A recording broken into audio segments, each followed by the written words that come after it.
Moving on now to one of our other newsmakers, Raman Singh, Chief Minister of Chhattisgarh, here in Delhi a day ahead of a meeting on a state impacted by Naxal violence, where the focus will be, of course, the major Naxal attack in Chhattisgarh, which wiped out virtually the entire top leadership of the Congress there.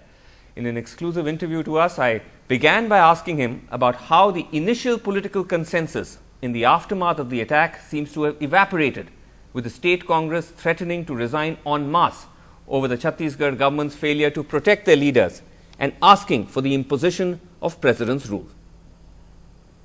देखिए, ये घटना के बाद और इस घटना के seriousness जो था, लोगों ने महसूस किया। प्रधानमंत्री रायपुर आए जी, प्रधानमंत्री जी ने कहा कि ये बहुत बड़ा टेक है और इस पे हम केंद्र और राज्य सरकार को दोनों को गंभीरता से लेना है। सोनिया गांधी भी आए, राहुल गांधी भी आए। इन सारी घटनाओं के साथ साथ अभी दूसरा पहलू, इसका राजनीतिक जो करण जिसको कहा जा सकता है कि आप आने वाले इलेक्शन को देखकर अब नई बात सामने आ रही। अजीब बात ये आ रही है कि कोई किसी खेमे से बात आती है कि राष्ट्रपति शासन लागू कर दिया है। तो मुझे एक प्रश्न चिन्ह इस देश के सामने है कि डेमोक्रेसी के लिए यदि कोई लड़ाई लड़ी जा रही है जी, हिंदुस्तान के किसी स्टेट में इस प्रकार से नक्सल या आतंक अटैक के बाद यदि सरकारों से इस्तीफा लेने की बात होगी तो हिंदुस्तान का ये डेमोक्रेटिक जो प्रोसेस है उसको कितना बड़ा झटका लगेगा।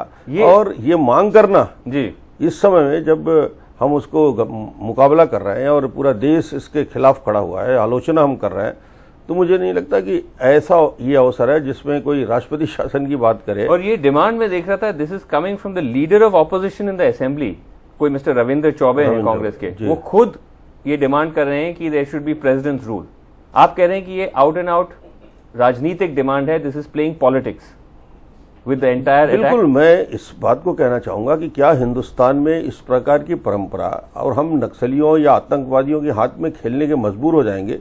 किसी सरकार को बदलना है तो एक बड़ा अटैक कर दिए किसी, और ये आत्मघाती दस्ते जिस प्रकार से नक्सलियों के समूह जो अटैक करते हैं कभी भी किसी के साथ, इसके टारगेट में डॉक्टर रमन भी है, इसके टारगेट में सभी लोग हैं। और आज यदि ये घटना हुआ है उसको यदि इस रूप में लोग के सामने जाएगा तो हम उन हाथों को मजबूत कर रहे हैं, नक्सलियों के हाथ मजबूत कर रहे हैं, उनकी बात को हम फोकस बदलना चाह रहे हैं डेवलपमेंट से हटकर। But the Congress is saying, Raman Singh ji, की जो आप बात कर रहे हैं कि आप पे भी अटैक हो सकता था, किसी पे भी हो सकता था, उनका ये कहना है कि एक डबल स्टैंडर्ड्स अपनाया गया कि जब आपका विकास यात्रा था तो हजारों की तादाद में सिक्योरिटी थी, लेकिन उनके यात्रा में बहुत ही कम थे। नहीं, ऐसी बात नहीं है कि यात्राओं के, मेरी यात्रा चलती है तो गांव-गांव सड़कों में लोगों से मिलते हुए जाते हैं। यात्रा मैंने पूरे बस्तर में की, इनकी भी यात्रा का 3 चरण हो चुका था जी। इस पूरे 3 चरण में छत्तीसगढ़ के करीब करीब 70% हिस्सा वो क्रॉस कर चुके थे, बस्तर पूरा कर लिए थे।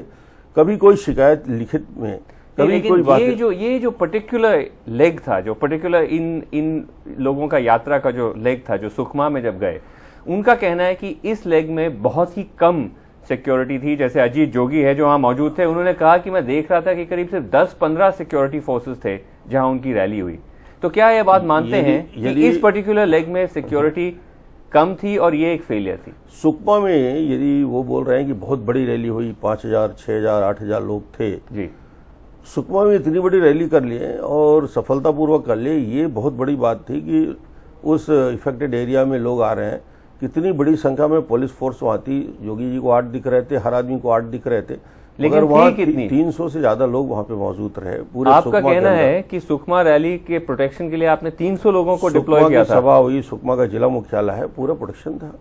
और आपका आंकड़ा है 300, जो उनका कहना है कि 10 या 20 थे, आप उसका खंडन कर रहे हैं, आप कह रहे हैं 300 लोग। उनको जो दिख रहा है उनको एहसास उसी का होता है, मगर जो पुलिस का जो लेयर होता है, पुलिस की जो प्रोटेक्शन होता है डिस्ट्रिक्ट में, वो चारों तरफ होता है और इनको जो दिख रहा है उस हिसाब से बोल रहे हैं। मगर सुकमा में पर्याप्त पुलिस व्यवस्था थी। और बाकी जो रास्ता के जो रूट पे जो रूट की जो प्रोटेक्शन थी उसमें कितने लोग डिप्लॉय किए थे? रोड ओपनिंग किया उन्होंने, अलग अलग एरिया में सीआरपीएफ भी थी, हमारे पुलिस के जवान भी थे। कुछ आंकड़े मोटरसाइकिल से उनका निकलना था, इधर से मोटरसाइकिल निकलना था।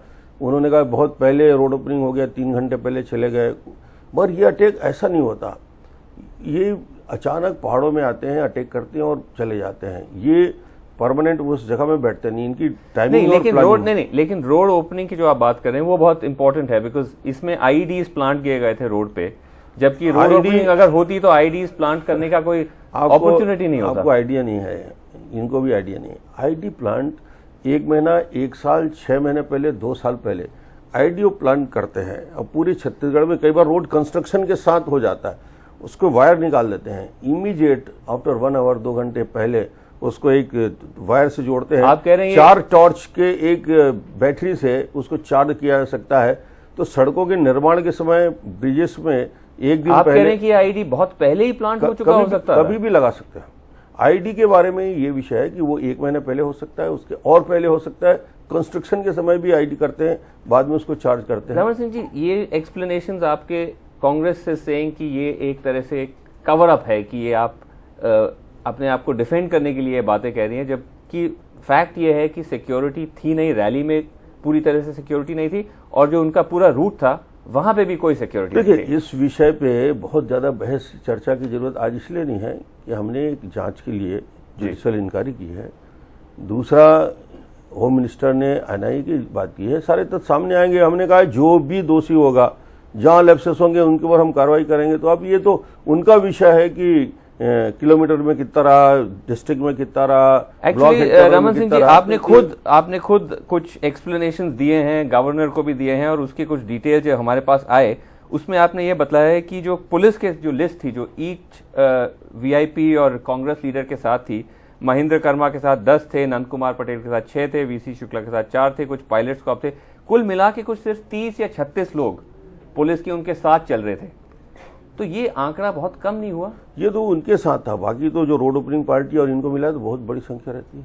800 का आपने आंकड़ा मगर बताया संख्या नहीं, वो तो टोटल, अगर आप हेडक्वार्टर थे, सुकमा, बस्तर सब मिलाकर आपके प्रदेश सरकार ने कहा है कि हमने 800 लोगों को हमने वही कहा लगाया था, जिसका मैं कांग्रेस पूरी तरह डिनाई करता है। इस तर्क को अब बहुत लंबा आज 10वें दिन करने की जरूरत नहीं है, क्योंकि सारे विषय को उनकी बात, हमारी बात, हमारे डीजी जो बोल रहे हैं, वहाँ का एसपी जो बोल रहा है, आईजी बोल रहे हैं, ये बातें आ जाएगी। और ये बात आ जाएगी जब हमारे बट यू एडमिट कि कहीं ना कहीं कुछ ना कुछ नहीं, जांच में तो यही सारे बिंदु आएंगे कि कहीं चूक हुई है, कमी हुई है। तो ये सारे तथ्य हमारे एक हाईकोर्ट की जज के द्वारा होता है, जुडिशियल इंक्वायरी हम कर रहे हैं, और दूसरा एनआईए भी सारे आंकड़ों को देख रहा है।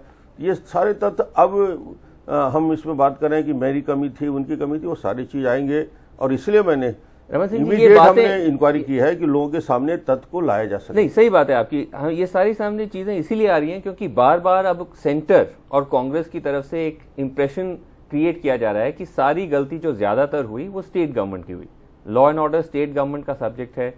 होम मिनिस्ट्री कहती है कि हमने बहुत सारे एडवाइजरी भेजे स्टेट गवर्नमेंट को, अब ये तो वो सारा का सारा ब्लेम आपके दरवाजे पे रख रहे हैं, इसीलिए ये बात आ रही है। यही बिंदु को कि आईबी का इनपुट कितना था, आज मैं इस बात में बहुत ज्यादा चर्चा इसलिए नहीं करना चाहता हूँ कि कल भी मेरी बैठक है, परसों भी मेरी बैठक है, मैं इस बात को क्लियर कर चुका हूँ। पीएम के साथ बैठ चुका हूँ, होम मिनिस्टर के साथ बैठ चुका हूँ, सेक्रेटरी होम के साथ हमारी बैठक हो चुकी है।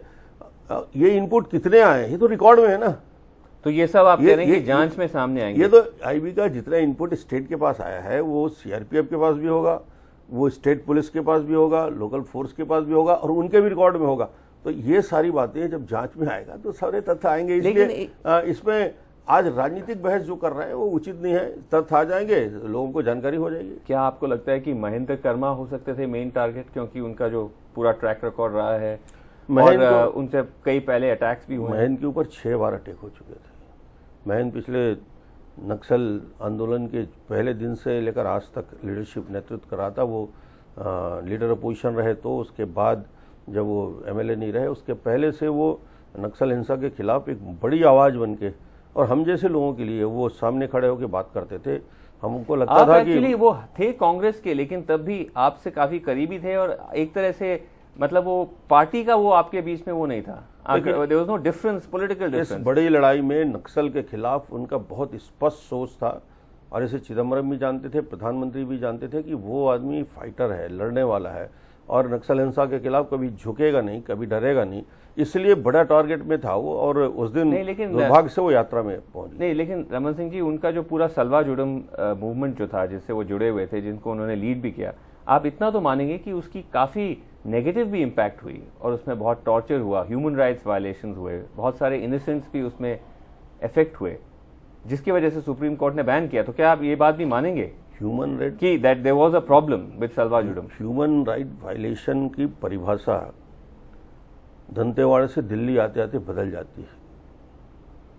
जब अभी 30 से ज्यादा कार्यकर्ता मारे गए, महेंद्र कर्मा को 60 गोलियां मारी गई, 72 चाकू से उसके शरीर पे जख्म किए गए, कार्यकर्ताओं को अलग अलग करके मारा गया, गांव में ग्राम सभा करके सड़कों में डंडे से और पत्थर से मार दिया जाता है, 75 सीआरपीएफ के जवान मारे गए, स्कूल के बसों पे अटैक होता है, हॉस्पिटल पे अटैक होता है।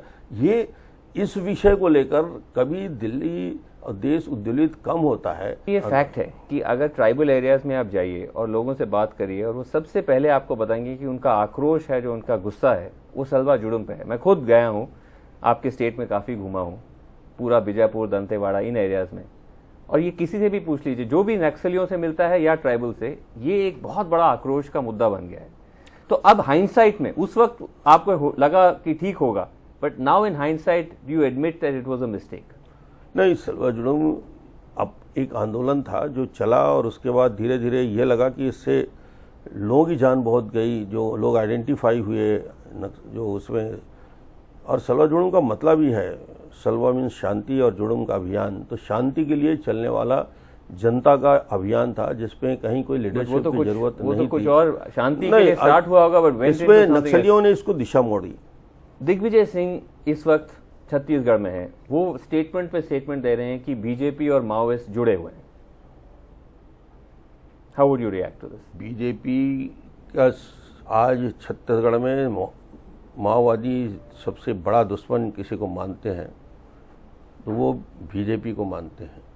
मगर इस देश का दुर्भाग्य है कि आज भी इस क्रूरतम घटना के बाद भी, जब 30 हमारे लोग शहीद हो गए, इस बड़ी घटना के बाद भी, उसके बाद भी दिग्विजय सिंह इनको आतंकवादी या राष्ट्र विरोधी ना मानकर आज भी इनके मन में इनके प्रति भावना है कि नहीं, ये तो बिगड़े हुए लोग हैं, बच्चे हैं। मुझे समझ में नहीं आता कि जब प्रधानमंत्री ने इस बात को कहा, गृह मंत्री ने कहा, पूरे देश के लोग कह रहे हैं कि नक्सल हिंसा है और सीनियर लीडर हैं, ये राष्ट्र मध्य विरोधी प्रदेश के लीडर हैं, और ऐसे समय में जब पूरा देश खड़ा हो रहा है तो इस प्रकार की बात करने से नक्सलियों की ताकत बढ़ती है, ना कि डेमोक्रेटिक जो फोर्सेस है उनकी ताकत मजबूत होती है। आप किसके पक्ष में खड़े हो ये आपका बयान बताता है, आपकी मन की शक्ति बताती है। उनके कार्यकाल में भी होम मिनिस्टर उनका मारा गया जी। ये घटनाएं आज याद करने की नहीं है, मगर ये कहना कि बीजेपी सबसे तेजी के साथ पिछले 9.5 साल से, हम यहाँ भी और सभी राज्यों में ऐसी ताकतों के साथ न आज और न कल कभी समझौता संभव है। हम फाइट कर रहे हैं, लड़ते रहेंगे। और आप कह रहे हैं कि फाइट और अब बढ़ेगा, will the fight be intensified against Maoist? इस घटना के बाद तो कोई रास्ता बचा नहीं है। हम और कठोरता के साथ इससे निपटने का काम करेंगे। और प्रधानमंत्री जी से हमने कहा कि अब कोई किसी भी तरह से नेगोशिएशंस, टॉक्स वगैरह का कोई सवाल नहीं है, कोई रास्ता उन्होंने बचाया नहीं। रमन सिंह जी, लेकिन दूसरी तरफ एक और कंस्पिरेसी थियरी फ्लोट हुआ कि कांग्रेस के जो कुछ लोग बच गए थे उन पे भी एक तरह से शक की सुई घूम के आ गई कि क्या कहीं वो शामिल थे इस अटैक में, क्यों वो बच गए।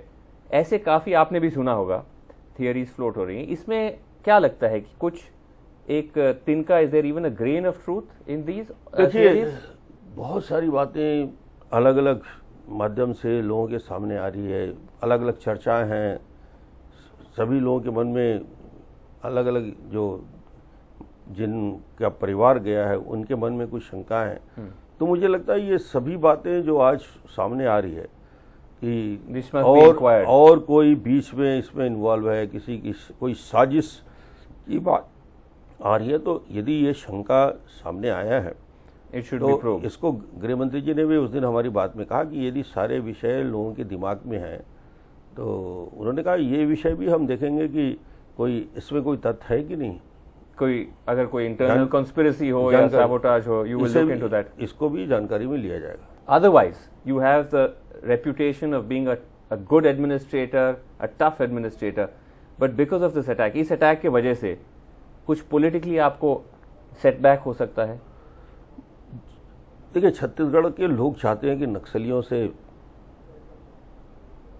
जिस प्रकार हम इस 9-9.5 साल में लड़ते रहे, आगे इसको जारी रखें जी। और एक भरोसा, सरकारें सड़क पुलिया स्कूल से नहीं बनती, सरकार विश्वास से बनती है और भरोसा छत्तीसगढ़ के लोगों ने पहले भी किया है और उन्होंने देखा है कि नक्सल के खिलाफ कभी कोई समझौता, जी।